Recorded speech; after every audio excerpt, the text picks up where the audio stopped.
babasahin natin mula sa verse 11 hanggang 15.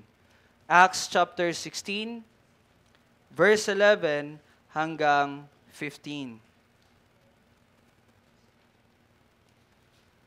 Acts chapter 16, verse 11 to 15. Para po sa kaalaman ng lahat, so tayo po ay nagkakaroon ng series dito sa Acts at tayo po ay nasa chapter 16 na.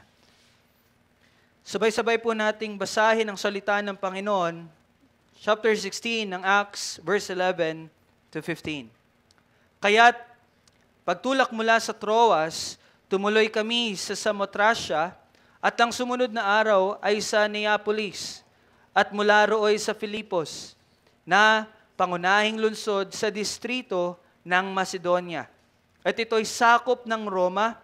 Kami ay tumigil sa lungsod na ito ng ilang araw. At sa araw ng Sabath ay pumunta kami sa labas ng pintuan sa may tabi ng ilog na sa palagay namin ay may dakong panalanginan. At kami umupo at nakipag-usap sa mga babaeng nagtitipon doon. At nakinig sa amin ng isang babaeng ang pangalan ay Lydia na sumasamba sa Diyos. Siya'y mula sa lungsod ng Tiatira at isang mga ngalakal na mga telang kulay ube. Binuksan ng Panginoon ang kanyang puso upang makinig na mabuti sa mga bagay na sinasabi ni Pablo. Nang siya'y mabautismohan na, kasama ang kanyang sambahayan, ay nakiusap siya sa amin na sinasabi, kung inyong hinatulan na ako'y tapat sa Panginoon, tumuloy kayo sa aking bahay at doon tumigil. At kami napilit niya. Tayo po'y humingi ng kaunawaan sa ating Panginoon. Salamat po sa iyong salita, O Diyos. Patuloy naming hinihingi ang pagkilos ng banal na Espiritu. Naway bigyang linaw niya ang salitang ito at sa puso ng may pagpapakumbaba, amin itong tanggapin at amin itong ilagay sa aming mga puso at aming magawa at upang hindi kami magkasala. Naway biyayaan mo po, Panginoon, ang pangangaral ng iyong salita sa pamagitan lamang ng Espiritu Santo. Ito aming panalangin kay Kristo Jesus. Amen. Once again, good morning po mga kapatid. At para sa kaalaman ng lahat, at gaya ng binanggit ko na po kanina, kami po ay nag-aaral mula po sa libro ng mga gawa, at dito na po kami sa dako ng chapter 16, verse 11 to 15. At bilang pagbabalik tanaw sa mga napag-aralan namin noong nakaraang linggo, in chapter 16, verse 5 to 10, doon po napag-aralan na ang lahat po ng paghahayag ng Ebanghelyo ay ayon sa gabay at kalooban ng Panginoon. So, ibig sabihin, ang isang tao ay nakakarinig ng Ebanghelyo hindi dahil aksidente lamang o hindi dahil nagkataon lamang na nandoon siya at merong taong naghahayag ng Ebanghelyo. Hindi po. But lahat po ng paghahayag ng Ebanghelyo ay naayon sa kalooban at plano ng Panginoon. Kaya ang tawag po sa bawat mananampalataya bilang tugon sa katotohanan na iyon ay nararapat ang aktibo na pagsasagawa ng pagiging saksi dahil malinaw po ang gabay ng salita ng Panginoon. Ano po yung gabay ng salita ng Panginoon? Ang paghahayag ng Ebanghelyo sa lahat ng bansa hanggang sa katapusan ng panahon. Mababasa natin yan sa Matthew 28:19 to 20. And we praise God dahil may nakita po tayong mga kapatid na isinagawa po yun. No? Simply by giving tracts, yun po ay paghahayag na rin po ng Ebanghelyo. No? At yun, patuloy natin iyon isagawa mga kapatid. Dahil tayo bilang mga iniligtas, tayo rin po ay mga saksi, no, ng Panginoong Jesucristo. So ito ay normal na gawain ng isang mananampalataya na ihayag ang pangalan ni Kristo. Ngayon, merong tanong. Kung ito, pag sinabi ko pong ito ay paghahayag ng Ebanghelyo, kung ang paghahayag ng Ebanghelyo ay ayon sa gabay ng Panginoon, ayon sa sovereign na pagkilos ng Panginoon, bakit merong tumutugon sa pananampalataya at bakit meron ding hindi? Natanong niyo na po ba yon? Okay, plano lang Panginoon lahat. Naaayon niya sa kalooban ng Diyos. O bakit merong mga tumutugon at merong hindi? Ibig sabihin ba, minsan ay matagumpay ang pag-eebanghelyo? Minsan naman ay hindi? Dahil may tumatanggap at merong hindi. Now, ang bilang ba ng tumanggap ang batayan ng pagiging matagumpay, no, na pag-eebanghelyo? Yun ba ang batayan? Paano natin ito isasagawa ng matagumpay kung gayon? Or kung atin pong mas gagawing personal, bakit ako nanampalataya? Tanong niyo na po ba yun sa sarili niyo? Bakit ako nanampalataya? Bakit siya hindi? Turo niyo yung katabi niyo. Bakit siya hindi? No, bakit yung ibang tao hindi? No? Natanong niyo na po ba yun?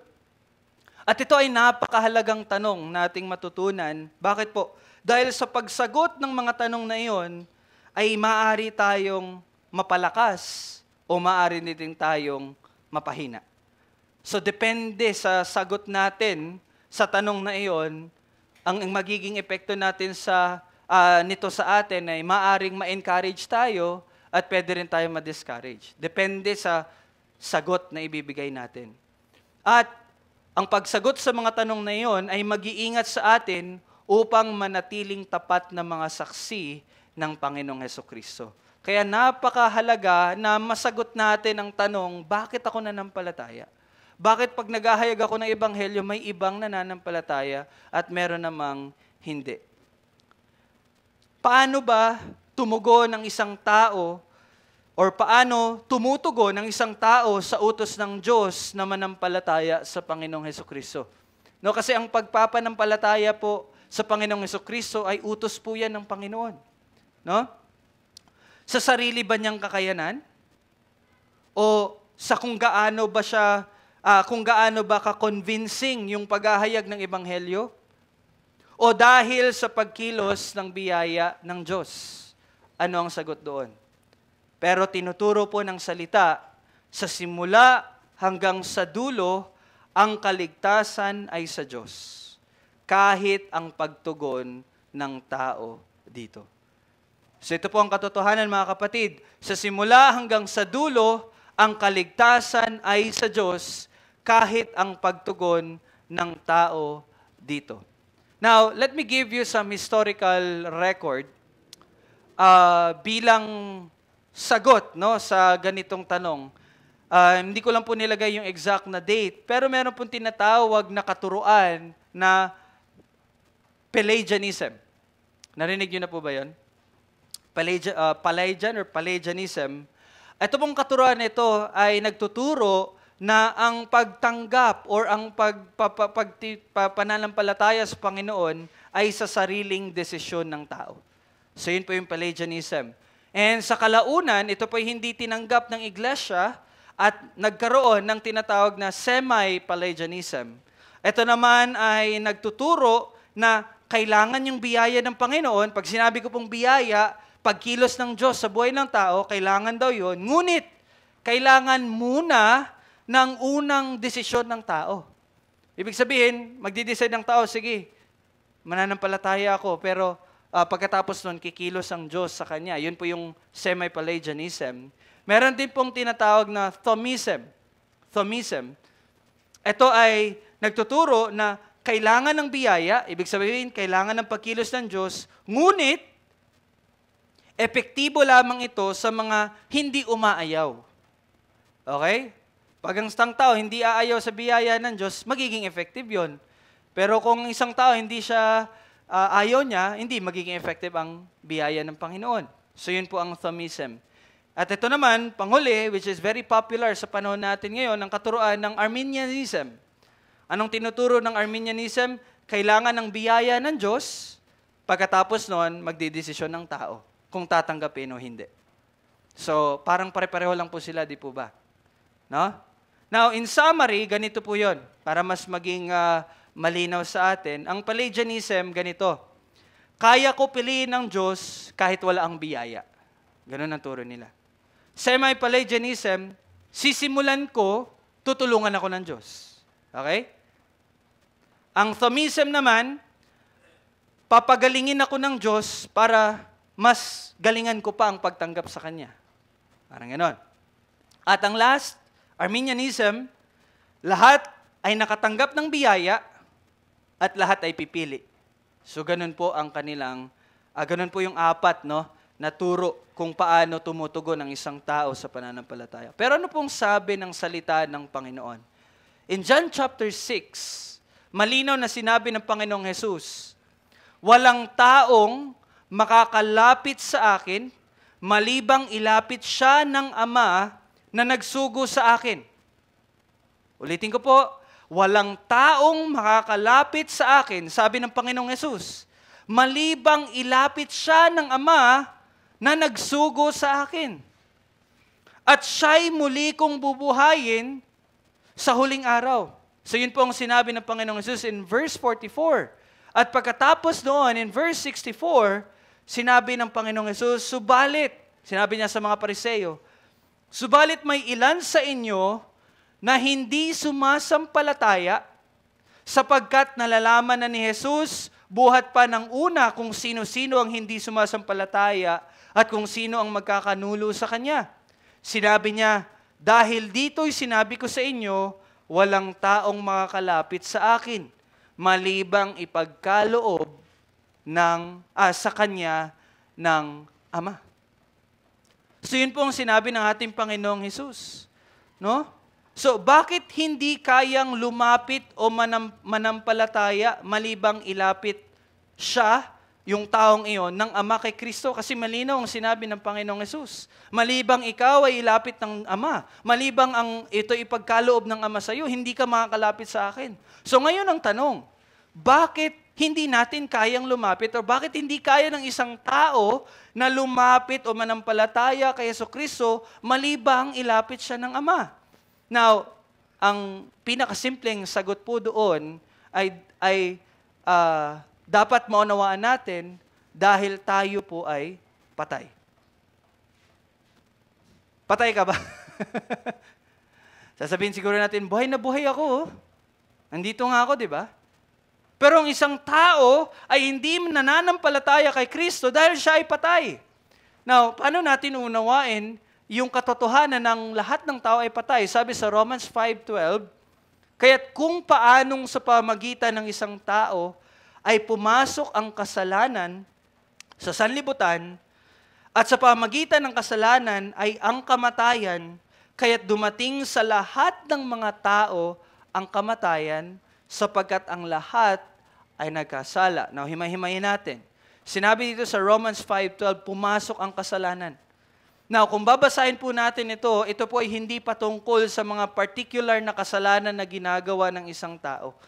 Now, ang binabanggit po ni Pablo dito ay ang kasalanan na sinful nature o yung makasalanang likas ng tao. Paano pumasok iyon sa pamagitan ng isang tao? Sino yung binabanggit ni Pablo dito? Yun ay si Adan. No? Nung sa Garden of Eden, nang hindi nila sundin ang kautusan ng Diyos, ang kasalanan ay pumasok sa sanlibutan. At ito ay namana natin. Ito po yung tinatawag na original sin. Ito ay namana ng bawat isa. Wala pong exempted. Kaya nga po sinabi ng mga awit sa chapter 51 verse 5, sabi niya, ako'y ipinanganak sa kasamaan at ipinaglihi ako ng aking ina sa kasalanan. Okay? So, malinaw ng isang tao, bagaman siya ay hindi pa ipinapanganak, siya ay ipinaglihi na sa kasalanan. Ibig sabihin, ang isang tao ay makasalanan na. Now, ito po yung dapat itama natin. Ikaw po ay naging makasalanan, hindi dahil gumawa ka ng kasalanan. Okay? Baka kasi inisip natin, gumawa ako ng kasalanan, kaya makasalanan na ako. Well, hindi po. Ang isang tao ay makasalanan mula pa man nung nasa sinapupunan na siya, kaya nakakagawa ang isang tao ng kasalanan. Baliktad po yung order. No? Di ba, pag nagsinungaling ka, doon ka lang matatawag na liar. Pag nagkasala ka, doon ka lang makatawag na makasalanan. Hindi po ganun. Hindi po ganun ang sistema. But makasalanan ka, kaya ka gumagawa ng kasalanan. Dahil makasalanan ka, ang output mo, kasalanan. At kailan ka naging makasalanan? Mula pa man nung nasa sinapupunan ka ng iyong ina, hindi ka pa ipinapanganak, ikaw ay makasalanan na. Again, anong ibig sabihin ng pagiging makasalanan? Iyon ay pagiging natural sa isang tao, yung nature ng isang tao. Kaya po, natural sa atin ang gumawa ng kasalanan. Now imagine, ang isang bata, hindi mo tinuturuan magsinungaling, hindi mo tinuturuan manghampas. Pero nangahampas yan. Hindi mo tinuruan na sumigaw, nasigawan ka, pero sisigawan ka. Hindi nyo po yun napapansin. Di ba? Sino bang magulang dito ang nagtuturo sa kanyang anak, o ikaw magsinungaling ka anak ha? Wala. Pero bakit dumadating yung time na nagsisinungaling siya? Di ba? Bakit?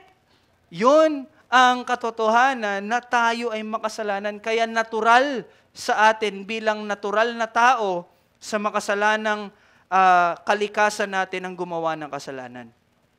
Ibig sabihin, natural sa atin ang sumalungat at magrebelde sa Diyos. Ito po ang ibig sabihin ng tayo ay patay. Ibig sabihin, tayo po ay mga alipin ng kasalanan. Yun po ang ibig sabihin ng patay. Because some of us, siguro, alam natin, tayo'y patay, pero hindi natin ito mapaliwanag. Pagiging patay simply means you are a slave of sin. Pag sinabi mong slave, wala kang takas. Pag sinabi mong slave, yun yung inclination mo, kumbaga. For example, maglalagay ako ng bola dito. Pag dito sa kanan yung inclination niyan, saan pupunta yung bola? Dito? Hindi, sa kanan. So, ganun din ang ibig sabihin na tayo ay makasalanan. Yun yung inclination natin. Okay? So, yun at yun ang ating ginagawa. Dahil po tayo ay patay. We are slaves of sin. Dumating sa lahat ng mga tao ang kamatayan sapagkat ang lahat ay nagkasala. Now, minsan sinasabi ng mga tao, dapat si Adan lang yun eh. Bakit nasali ako? Ba't mamamatay rin ako eh? Si Adan naman yung gumawa ng kasalanan. Ito yung hindi nila binabasa.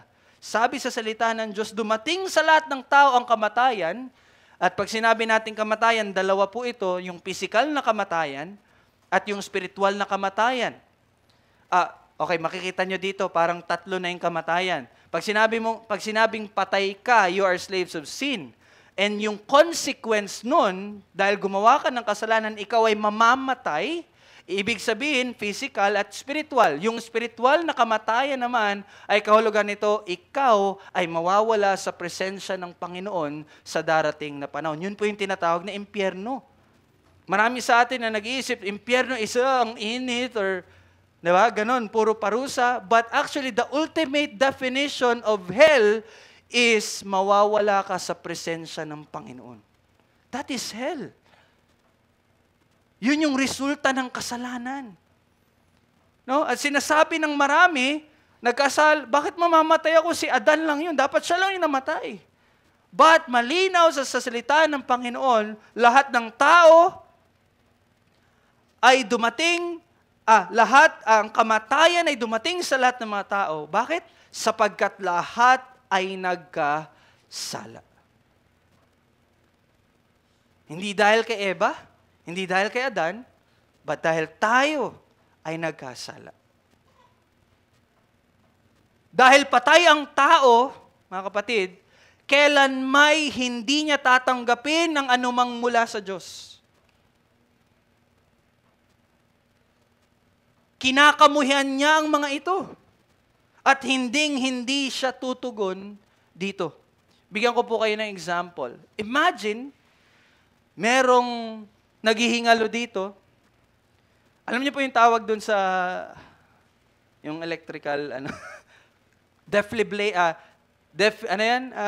defibrillators, di ba? Sa tingin nyo ba? Di ba, yun ay possible na mabuhay ulit, no? Pag inan mo siya. Sa tingin nyo ba, kaya niyang gawin yun sa sarili niya? 1, 2, 3. Kaya niya bang gawin yan? Hindi. Di ba? Naghihingalo na nga siya, di ba? So, there must be someone, dapat merong iisa, merong iba mula sa kanya na gagawa nun para sa kanya. Another example is sa morgue. Sino dito nakapunta na sa morgue? Yung isang patay, yung patay na, kahit anong lakas ng ilaw ang itutok mo sa mata niyan, walang reaksyon na gagawin yan, di ba? Kahit anong lakas ng ilaw. Tayo, konting di ba ito, nakakasilaw na, di ba? Bakit? Bakit ka nasisilaw? Buhay ka eh. Pero yung patay, kahit itapat mo yan sa malalakas na ilaw, hinding-hindi yan magre-react. Hinding-hindi yan tutugon. And one more example, yung life preserver, no? Imaginin mo may isang taong corpse or patay na napalutang-lutang sa dagat, tapos tinapon mo yung life preserver or yung life jacket or kung life salbabida, life salbabida, yung salbabida, pag tinapon mo, sa tingin mo kukunin niya yun? Ligtas mo na ako. Hindi, di ba? Patay na siya eh. Patay na siya eh. Kailangan niya munang mabuhay bago siya humawak doon sa life preserver. Kung gayon, malinaw po mga kapatid na ang natural na tao, ang makasalanang tao ay hindi makakatugon sa tawag ng pananampalataya. Hindi niya yun kaya. Bakit? Sabi sa Romans 8:7, sapagkat ang kaisipan ng laman ay pagkapuot laban sa Diyos. Yun po ang katotohanan. Ang isang natural na tao, ang laman ng kanyang kaisipan ay pagkapuot sa Diyos. Sapagkat hindi ito nagpapasakop sa kautusan ng Diyos. Ito yung amazing na word na sinali dito ni Pablo, ni hindi nga maaari. Narinig niyo po yun? Hindi maaari. Yung kanina, kinanta natin, and can it be? Ngayon naman, cannot be. Hindi maaari ang isang patay, natural at makasalanang tao na magpasakop sa kautusan ng Diyos. Kung gayon, ano ang pag-asa ng tao? Ano yung pag-asa ng tao? Kasi left behind, hindi tayo tutugon at wala tayong magagawa. Ano ang pag-asa ng tao? Kung sa kanyang sarili, wala siyang makikitang pag-asa. No? Gaya nga po ng analogy kanina, hiwanan mo yan, hayaan mo siyang gumawa ng kanyang sarili, walang magagawa yan kasi patay na po siya. Ang tanging pag-asa natin ay isang pagkilos na hindi natural sa atin. Yun yung pag-asa natin mga kapatid. Isang pagkilos na hindi natural sa atin. Hindi nagagawa ng tao. Yun yung kailangan natin. At hindi nagmumula sa atin. Kailangan natin ng supernatural na pangyayari. At kapag sinabi mong supernatural, ang Diyos lang ang makakagawa nito. At ano yon? Ano yung pag-asa natin? Kaya nga po ng analogy kanina, makakatugon lang yung naghihingalo, makakatugon lang yung patay sa morgue, makakatugon lang yung patay sa tubig, kung siya ay bubuhayin muli. Yun yung only hope ng isang tao. Para siya ay manampalataya at matanggapin ang biyaya ng pagliligtas ng Diyos. Anong tanging pag-asa niya? Na siya ay mabuhay muli. Kasi kung siya, again, ay patay, hinding-hindi siya tutugon.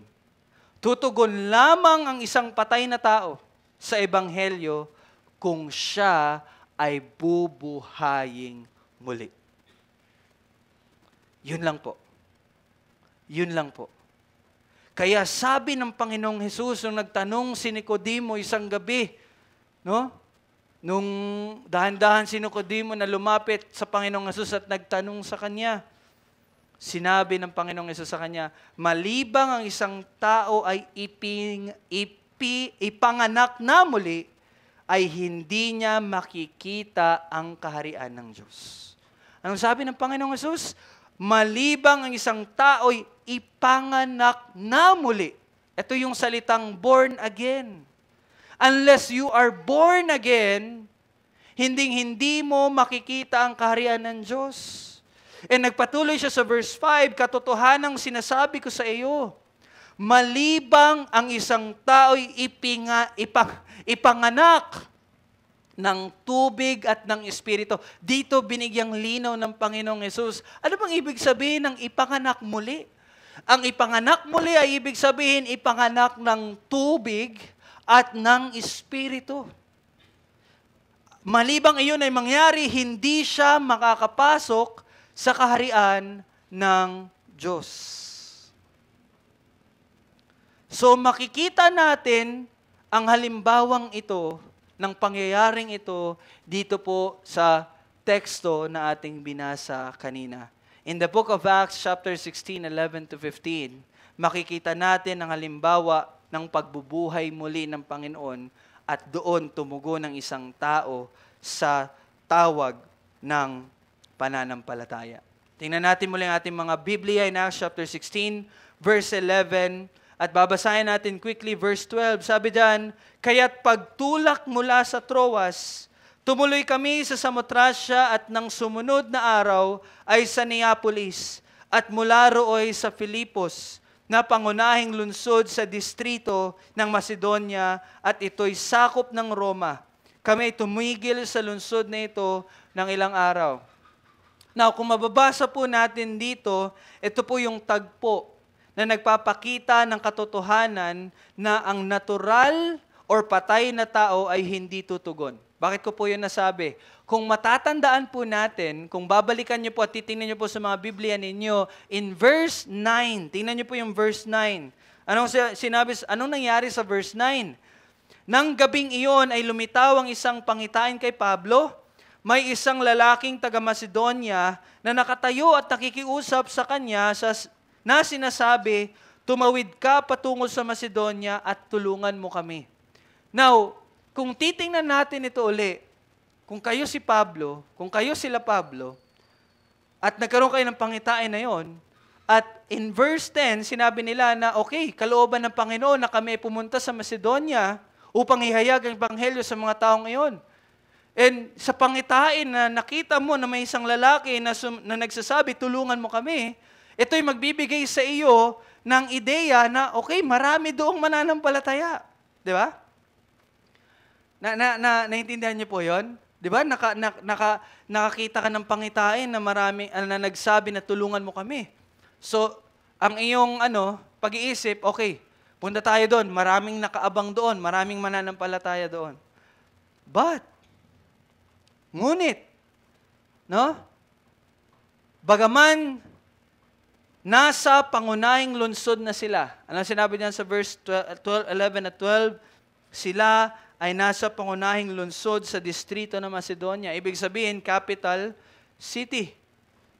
Ibig sabihin, maraming tao. Di ba? And expected na maraming tutugon sa Ebanghelyo. Pero bagaman sila ay nasa pangunahing lungsod na, at tumigil pa sila ng ilang araw doon. And mind you, sigurado na naghayag sila ng Ebanghelyo. Pero tila walang nangyayari. Silent. Silent. Walang na-record si Lucas, no?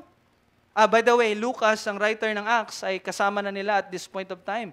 Kaya sinasabi niya na kami. Hindi na sila. No? Walang naitala dito. And, dahil wala pong tumutugon, umabot sila sa punto na bababasa natin sa verse 13, at sa araw ng Sabat, ay pumunta kami sa labas ng pintuan, no? Outside the city gate. At sila ay pumunta sa may tabi ng ilog na sa palagay namin, no? Sa palagay nila, naghahanap sila na ay may dakong panalanginan. Kami ay umupo at nakipag-usap sa mga babaeng nagtitipon doon. Tingnan niyo po itong verse 13. Lumabas muli sila dahil walang tumatanggap sa gitna ng lungsod. Wala. Wala. At sila'y again, ilang araw na po lumipas. At sila'y nakarating na sa dakong panalanginan sa tabi ng ilog. Ito po ay nagpapakita, at itong impormasyon na ito ay nagpapakita na sa lugar ng Macedonia, wala pong sinagoga. Ano yung sinagoga? Ang sinagoga po ay lugar ng pagtitipon-tipon ng mga Hudyo. Okay? So, walang sinagoga. Ibig sabihin, for your information, in history, in ancient time, ang isang sinagoga or isang, for example, ganitong building ay mabubuo lamang kung meron ng minimum of 10 men, Jewish men. No? Makakagawa lang sila ng sinagoga kapag may 10 na. Pero makikita niyo, wala. Walang sinagoga. Kaya pumunta pa sila sa tabi ng ilog. Ano lang, place of prayer lang. So makikita niyo, wala pong mga Hudyo doon. At maaaring dagdag pa rito, mga kababaihan lang ang kanilang nadatnan. Okay? Now, natural po ito na kalagayan para sa lipunan ng mga natural na tao. You will rarely see people na nagtitipon-tipon upang sambahin ng Panginoon. That is natural. Hindi po yan isang bagay na ikakagulat natin, no, dito sa mundong ito. Ngunit, in verse 14, at nakinig sa amin, di ba, nakipag-usap sila sa mga babaeng nagtitipon-tipon doon. And in verse 14, at nakinig sa amin ang isang babaeng, ang pangalan ay Lydia, na sumasamba sa Diyos.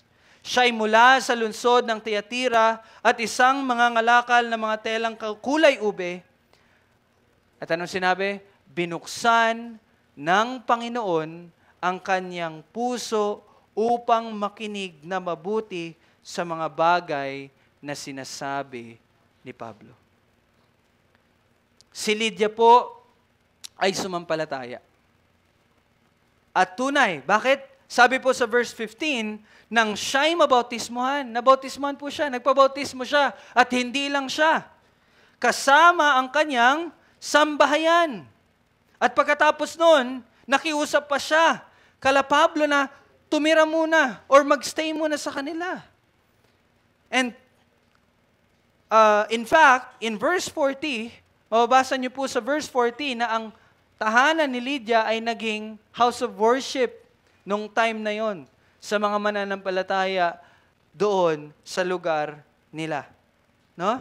So,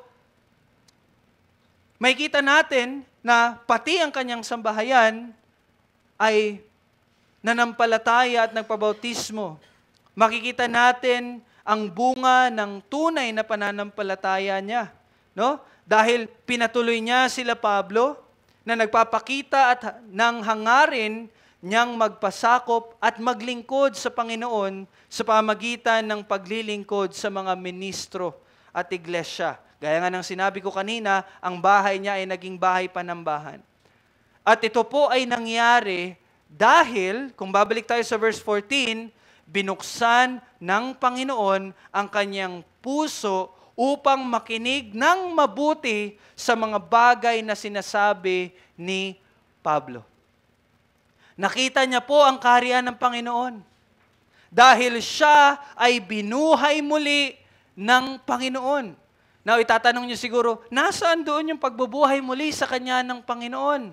Anong sinabi sa verse 14? Binuksan ang kanyang puso. Now, pag sinabi pong binuksan, hindi po literal na binuksan.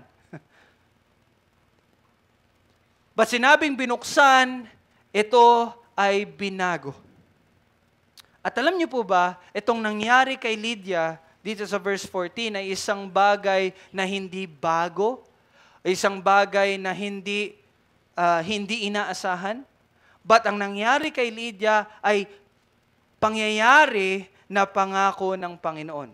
At saan ito sinabi ng Panginoon? In the book of Ezekiel, chapter 36, verse 26 to 27, it's in the Old Testament. Pakinggan nyo na lang po itong sinabi ng Panginoon sa pamagitan ng propeta Ezekiel. Sabi niya, bibigyan ko kayo ng bagong puso.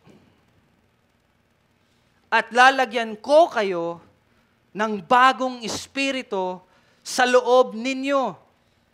Aking aalisin ang batong puso sa inyong laman. At aking bibigyan kayo ng pusong laman.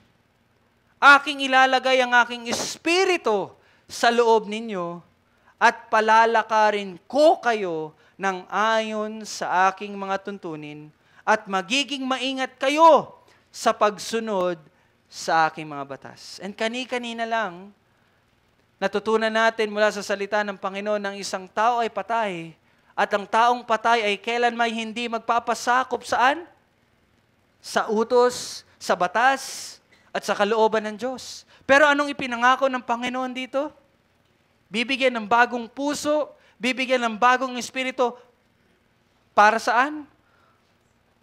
Upang maging maingat kayo sa pagsunod sa aking mga batas. You see? At ito po ay supernatural na gawa. Hindi po ito gawa ng tao, but ito ay gawa ng Diyos. Ito lang ang ating tanging pag-asa, mga kapatid. Ang biyaya ng Diyos, ang pagbubuhay muli sa pamagitan ng Espiritu. And again, it is solely a work of God. Anong sinabi niya dito? Bibigyan ko kayo, lalagyan ko kayo, aking aalisin, aking bibigyan kayo, aking ilalagay, palalakarin ko kayo. Sinong gagawa? Kaninong action niyon? Sa tao, meron ka? Wala. Lahat ng iyon ay gawa po ng Diyos. Kaya nga sabi sa John 1:12-13, this is very popular, lalong-lalo na sa mga evangelicals. Kaya lang humihinto sila sa verse 12 eh. Doon lang sila humihinto eh. No? I was once like this. Yung naghahayag ka ng ebanghelyo, tapos we will pray a prayer, ABC or CBA, depende kung anong gusto mo. Acceptance, believe, confession, or confession, believe. Balibaliktad na eh, no? So pagkatapos naming mag-pray kuno, na siya'y tumanggap na kay Hesukristo, ito na yung sasabihin ko. Congratulations, kapatid. Bakit? John 1:12. Subalit ang lahat ng tumanggap ka na, kapatid. Sasabihin kong gano'n, no? Lahat ng tumanggap sa Kanya na sumasampalataya sa Kanyang pangalan ay Kanyang pinagkalooban sila ng karapatan na maging anak ng Diyos. Pagkatapos nun, congratulate ko. Congratulations, magkapatid na tayo. Kaya lang, ang konteksto ay ganito. Lahat ng nanampalataya ay may karapatan na maging anak ng Diyos. Patuloy niyo, verse 13. Na ipinanganak, hindi sa dugo, o hindi sa kalooban ng laman, o sa kalooban ng tao, kundi saan? Kundi sa kalooban ng Diyos. Yung mga taong tumanggap sa pananampalataya kay Kristo ay mga taong ipinanganak, nino? Ng Diyos. Nananampalataya ang tao dahil siya ay ipinanganak muli ng Diyos. At ito ay nangyari hindi dahil may nakitang maganda ang Diyos sa iyo, hindi dahil nakita ng Diyos na mas mabait ka kaysa sa ibang tao. Hindi po. Sa katunayan, ginawa niya ito habang tayo ay patay. Ginawa niya iyon habang tayo ay mga kalaban niya. Ginawa niya iyon habang tayo ay mga rebelde sa Kanya. Sabi sa Ephesians 2:4-5, ngunit ang Diyos palibhas ay mayaman sa awa dahil sa Kanyang malaking pag-ibig sa atin. Maging noong tayo'y mga patay sa pamagitan ng ating mga pagsuway, binuhay niya tayo kay Kristo. Sa pamagitan ng biyaya, kayo ay naligtas. Yun po ang dahilan bakit ang kaligtasan ay biyaya. Bakit? Hindi ito patungkol sa ating ginawa. Hindi ito patungkol sa ating kakayanan, but ito ay patungkol sa pagkilos ng Diyos, bagaman tayo ay mga patay pa. Kaya po ang kaligtasan ay tunay na biyaya lamang ng Diyos. Kaya mga kapatid, in conclusion, ang pagtugon ng isang tao sa pananampalataya ay sa biyaya lamang ng Diyos. Sa pamagitan ng pagbubuhay muli ng Espiritu. Hindi sa kagalingan ng naghahayag, ni hindi sa sariling desisyon o kakayanan ng tao. Ikaw ay nanampalataya dahil kumilos muna ang Diyos sa buhay mo. Ang tagumpay ng pag-ebanghelyo ay nakasalalay sa pagkilos ng Diyos sa buhay ng tao. So ang sagot, bakit ka nanampalataya? Dahil binuhay kang muli muna ng Diyos sa kanyang biyaya. Sa simula hanggang sa dulo, ang kaligtasan ay sa Diyos kahit ang pagtugon ng tao dito. So in application, mga kapatid, kung ikaw na nakikinig ngayon ay hindi pa nananampalataya kay Kristo, tumugon ka sa pananampalataya, hindi nang may pagmamayabang at hindi nang may pagmamalaki na tinatanggap mo ang Panginoon. Hindi tama po. Hindi ganun ang tamang pananampalataya at pagtugon. No? Bagkus, gaya po ng tax collector, ganito ang dapat na maging tugon natin.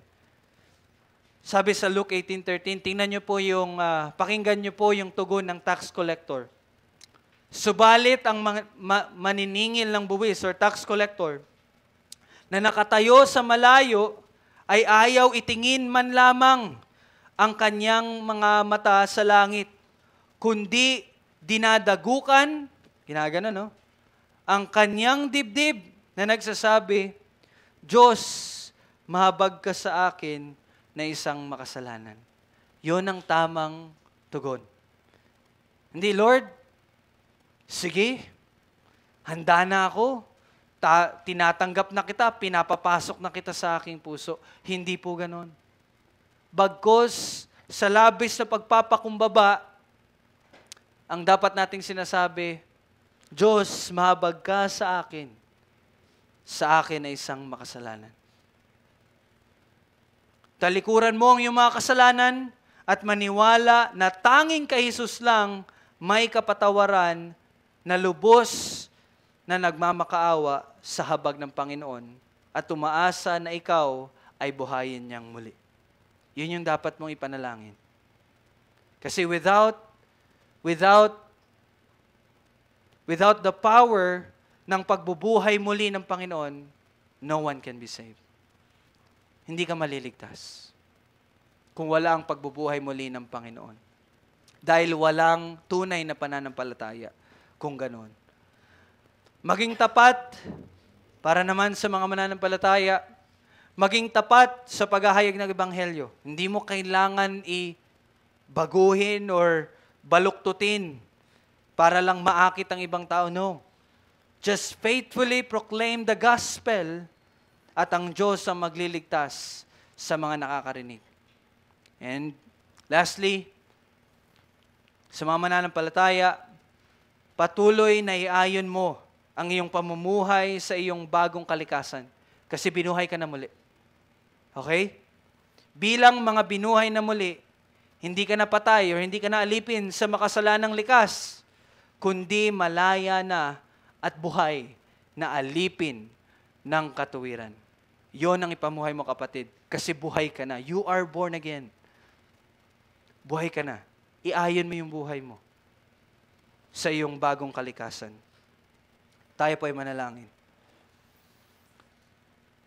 O Diyos, sa iyong salita, kami po ay nagpapasalamat. Tunay na ang kaligtasan ay sa iyo.